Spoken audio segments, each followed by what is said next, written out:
So I knew coming into this it wasn't going to be one long show reel. I mean, you know the type of photographs we're talking about.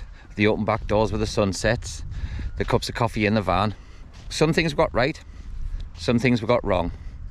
But by the mistakes we made, we also learned a lot of lessons. So that's what we're going to share with you today. The unfiltered truth about van life. The highs and the lows, the ups and the downs. So stay tuned this week to see what it's all about.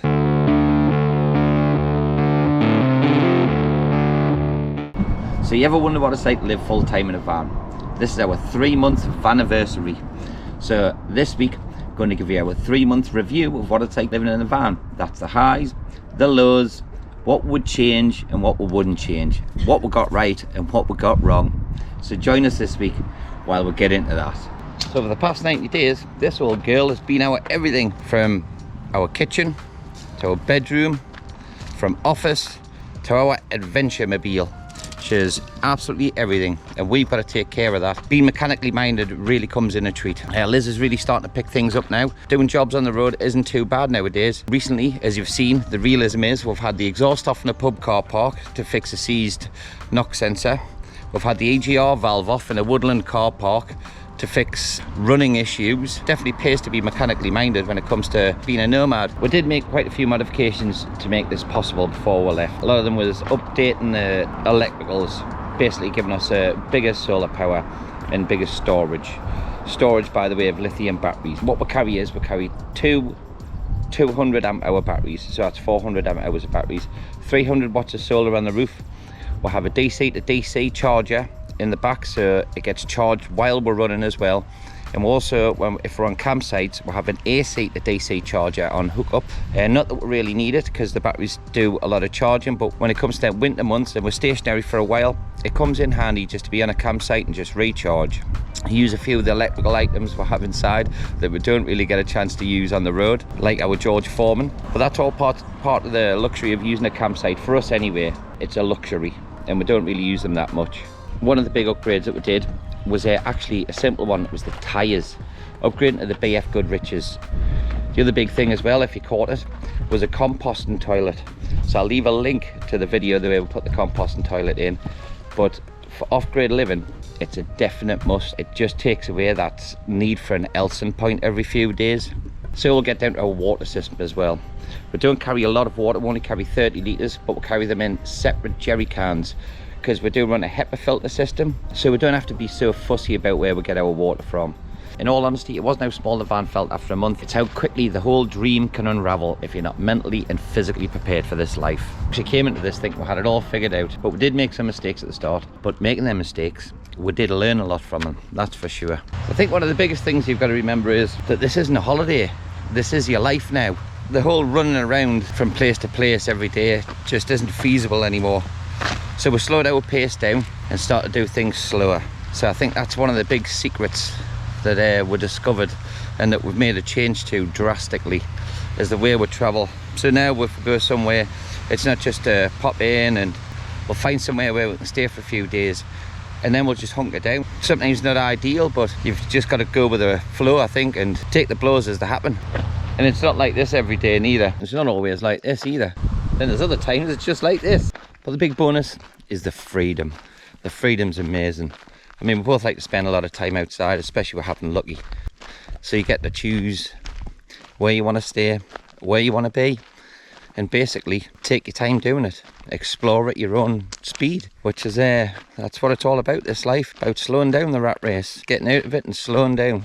Days will be weeks sometimes, just because they've just passed. One of the things as well is Lucky. How would he adjust to changing his home every few days? But we were lucky. Lucky spent a lot of time in the van with me from being a pup. He adjusted really quick. I'm not saying this would happen for every dog, but Lucky definitely adjusted really quick, and it's his life basically. This is what he knows, and it's what he knows, or what he has known since being a pup. This life's been really good for him.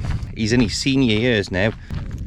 He can't run with a bike because he has a knee injury. So we're nursing a knee injury, not that you would tell sometimes. So his knee injury, that plays a lot in part of where we can and can't go, because We need to be aware. It's not like it used to be, where we could find somewhere where we could go out for a ride on the bikes, go and do a long walk, because that's all limited at the minute. Parking and laybys every night also isn't a feasible option, because obviously we need places to walk, lucky. But fortunately, he's took to it like a duck to water, and yeah, he really likes this life, I think.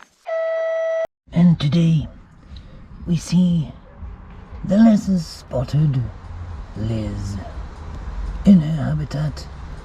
So this is Liz in her absolute element, doing what she loves the best, which is the washing. You see, there she is, the less spotted Liz. I'd say less in my element and more in our undergarments.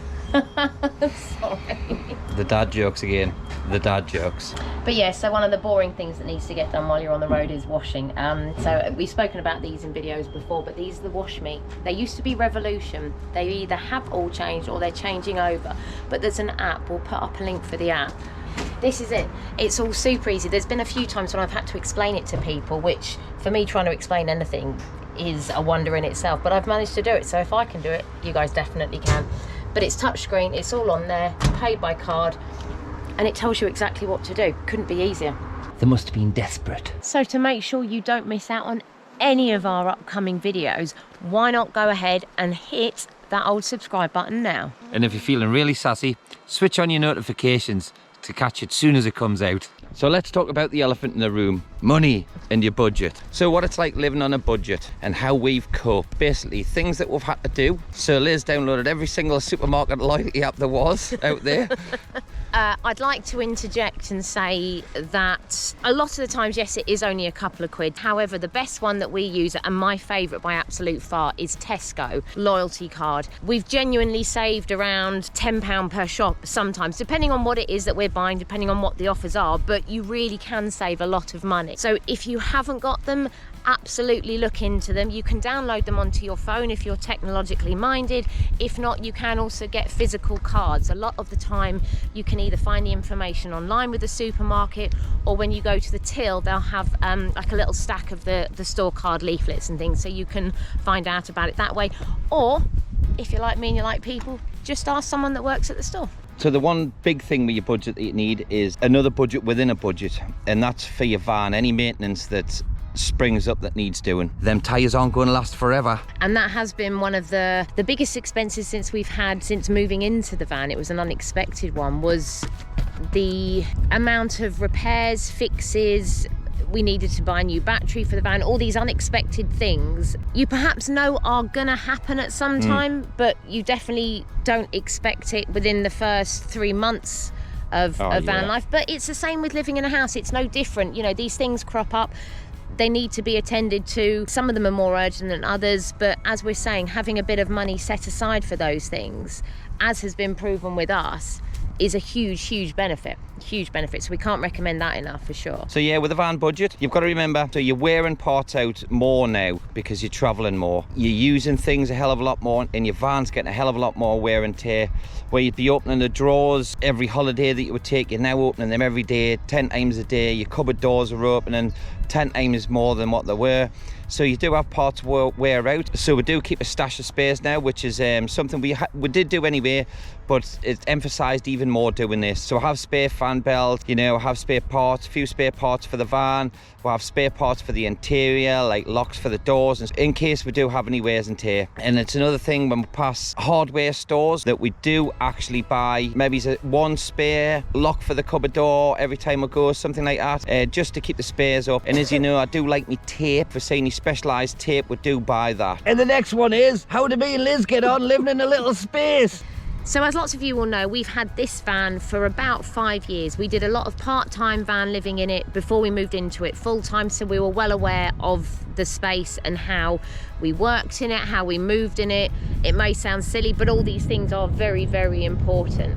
There's still an adjustment period. No matter how long you've been together, no matter how much you love each other, there is still an adjustment period. Definitely. As Liz says, yeah, there is an adjustment period, but we are on it. You know, we've realised that we both need a little bit of space every now and again, like I'm sure everybody does. You know, everybody argues. I don't care what they say. Disagreement. If you don't have a disagreement in your life, I don't think you've got a healthy relationship, to be fair.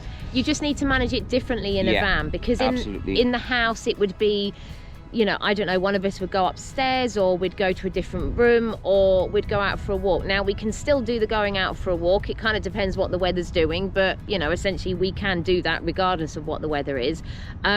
Headphones play a big part. So whilst we don't have different rooms, you might have someone at the front of the van, might have someone at the back of the van. We've both got our headphones in. Yeah. We're just taking that time to decompress, again, because we're in a smaller space. So it just, everything is a little bit heavier. It's a little bit closer in an argument. So we've just found ways to manage it, because anyone that says that they live in a van and doesn't argue, I would struggle to believe them. Stranger things have happened, but I would struggle to believe them, to be honest.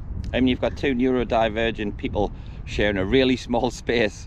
Yeah, so, that in itself, we have our own challenges with that as individuals. That brings challenges into our relationship, and it brings challenges into the van. But we're adults, and we work through it and manage it the best that we can, as anyone can do, really. Yeah, and we get on. Yeah, we do. So that, folks, ties up another one for this week. So that's our 3 months of anniversary, or 100 days as it is, being in a van. So I hope it's been enjoyable to watch as it was to make. If you want, leave us a comment, hit that subscribe button, and don't forget to leave us a like. Thanks a lot, guys. See you soon.